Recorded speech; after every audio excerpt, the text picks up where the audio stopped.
Hi, Dr. Christy Thozer, board certified PA and menopause specialist, and today I want to really dive into why we experience urinary symptoms with estrogen loss. So, urinary frequency, incontinence, burning with urination, frequent UTIs, all of that. Why does it happen when we experience estrogen loss? It's much more intuitive to understand the connection between estrogen loss and symptoms primarily experienced in the vulva and vagina, dryness, itching, painful sex, all of that. But why does it also affect the urinary system? Quick anatomy breakdown. Here is the uterus, the vagina, the bladder, and the urethra. The urethra is the tube that drains the bladder. Notice how close together the urethra and the vagina are. Estrogen plays a huge role in the genitourinary system.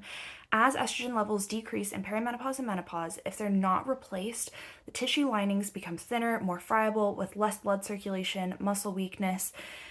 It just wreaks havoc on the whole area.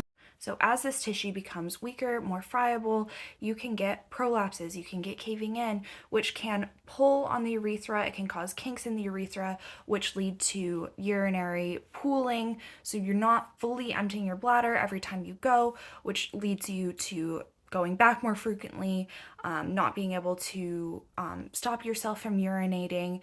It opens you up to infection. It just wreaks havoc on the whole system.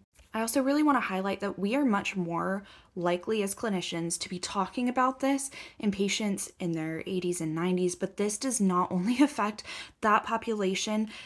This starts to happen in perimenopause, which is 7 to 10 years before you officially, or a year past your last period.